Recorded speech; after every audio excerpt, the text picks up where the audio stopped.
All right, well, we've officially made it back with the car in kind of one piece. I can't believe that caught on fire. That is so unfortunate. And there she is, all kind of sad looking. Like I said, I have a few theories of what this can be. One, the guy from Willwood suggested that the calipers may be mounted incorrectly, meaning that they're not lined up perfectly. So we're gonna try and make sure that everything is lined up correctly. That's step one. Step two is going to make sure that the inside of the car, the handbrake, has some kind of room to play. And then lastly, we are going to stress test the caliper, because if you can see, especially on the other wheel over here, there is so much brake fluid all over. So there's a leak going on somewhere inside the caliper, and we're gonna stress test it by yanking the hydro itself as hard as we can to see where the brake fluid is leaking out of. And hopefully we can tighten that bolt down, fix that problem, get it to stop compressing. But first things first is we're gonna jack this car up, get the wheels off, and make sure that everything is all good. Then we'll move on to the interior piece. So let's go do that.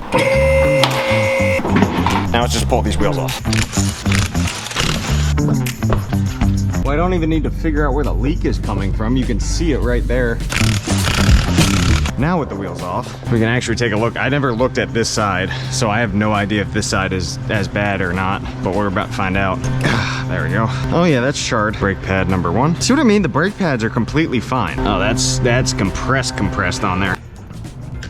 Looks a lot more worn, but not as bad. Now how's the inside? So something isn't right. Well, no shit, it wouldn't have caught on fire if everything was right, but you get what I mean. It's like I'm shaking hands with my car. Hi, nice to meet you. Hang that on the sway bar or something. That was barely screwed in. Disassemble. Who designed this? Okay, first off, this is kind of shocking. Yeah, because you stripped it. All of them do that. Okay, well then don't do that. You stripped it out. Well, you need as many bolts as you can get on there. What the fuck? Well, that's a method. This is just ASMR tool videos for you guys. Oh, that broke. Okay, well, that doesn't matter anymore. Nice one, Zach. Breaking more shit. And there she is, the lovely hydro. So after adjusting the placement of the hydro itself where it's not constantly slightly engaged, we moved on to remounting the brakes. Okay, now that we have a general diagnostic of this, we are gonna try and dive in and fix the rest of this. Hopefully we just reciprocate what we did on that side with this side with the exact bolts. It'll be mounted correctly. Then we re-bleed the brakes, and hopefully that solves the problem. But after attempting to bleed the brakes by myself with a spray bottle, I quickly realized I was doing it completely wrong. Not only was I using the wrong bleed nipples, I was also getting absolutely no brake pressure after about 2 hours of trying to suck the air out of the lines. So after doing a little Google research and calling a few friends, I discovered it's a hell of a lot easier with 2 people, and if you use the right bleed nipple. I also don't know why they chose the term bleed nipple for this. It just sounds wrong. But anyways, we're gonna get back to it. Not the brightest candle on the cake sometimes, but on the bright side of things, when I come back tomorrow, I'll know how to do all 4 bleed nipples, which this should be easier. I'm gonna go do some research tonight. I will see you guys in the morning. Okay, and welcome back to day 3 of this nonsense. But over the past like 4 or 5 days, because I haven't been here in a hot minute, I did a boatload of research on how to properly do this, so hopefully we can do it correctly today. If not, we got a backup plan of taking it to St. Lucie Battery and Tire. I know that's not optimal. I just don't want to really give up on doing this myself, but we have a drift event in literally 2 days. So we're gonna try and get it done today. Hopefully that solves the problem. We'll test it, make sure it doesn't catch on fire, and then we should be good. All right, I've acquired AJ to help us with this project. Now we just need a screwdriver. If my hypothesis is correct, there you see how there's fluid in there? So you hold it like this, you pull it, I release, yada yada yada, and when that starts to drain, you just keep your eye in here, and then once the fluid's low, let me know. I won't open it, you just fill it up, and then just repeat the process. So Google said I should start from this side, so that's exactly what we're gonna do. And 3, 2, 1, pull. Oh, Jesus Christmas. We got ejaculating brakes before GTA 6. All right, pull. Pull. Ah, this is flying everywhere. It's good though, it's getting the air out. How you doing on fluid? I need more. That's good though, that means it's working. 1, 2, 3. 1, 2, 3. All right, we're gonna try the other side now. Why is that bleed nipple so tight? Hold on, don't pull yet. All right, pull. Pull. Jesus Christ. Did you see that? I heard it. That hit my fender liner, is how high up that spurted. 1, 2, 3. 1,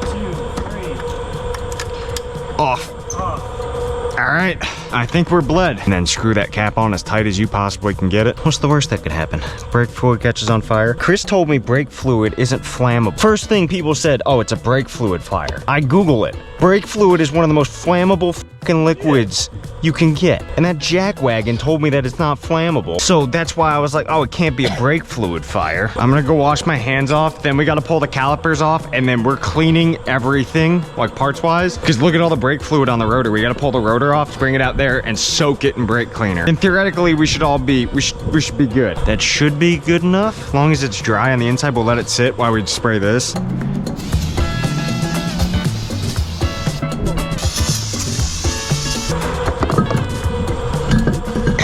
My finger.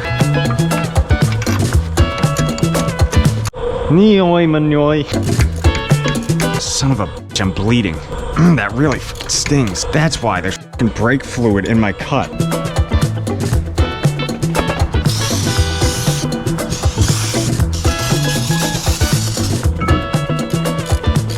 Secondary caliper back on. We're gonna throw the wheels back on, do a little bit of testing, and then it's off to the wrap shop, which was the original plan. And then hopefully we don't catch on fire, but we'll find out.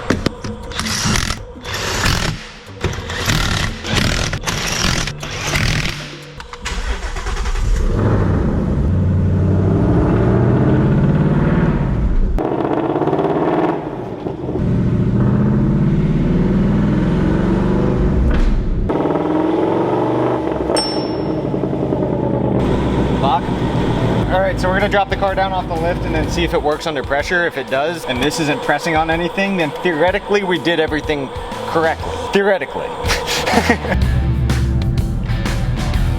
So the good thing is, what we're doing now is when we pull the hydro, it's gonna heat the pads up enough. So that's really gonna be the test when we go to the wrap shop, because the pads are gonna be like, I'm gonna go separate. I'm gonna go with you just in case. Just in case? Separate, yeah. So the general idea behind what we're doing, I mean, you can probably figure it out, is to make sure that this is functioning, and then to also see if we catch on fire when we get down there.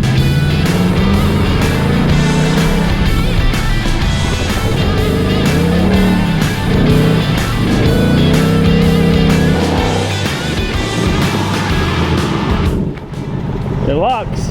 It felt real good. That felt solid when I pulled it.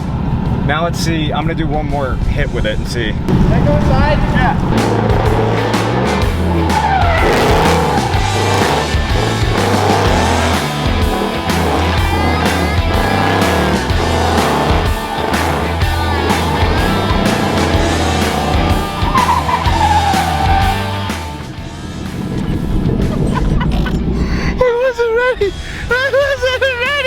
I think it works.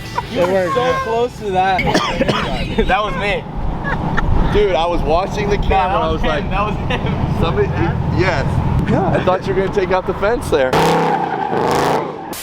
Did you freak out? Did you think the garbage can was gonna go off? That's why I came out here. I was literally on the phone and I was like, I need to go. And I hung up and I came out here and I was texting Zach, but I saw Alexis, so I thought maybe it was Alexis driving. Oh yeah, that was insane. And just on cue, we're pulling up right on time. Now the moment of truth is, are my brakes piping hot or are they okay? That's what I'm really concerned about right now. I'm not smoking out the side, am I? No. Okay. That's a positive. You look a little concerned there, Zach. Oh, I'm a dumb individual. I just remembered I didn't bolt my calipers down.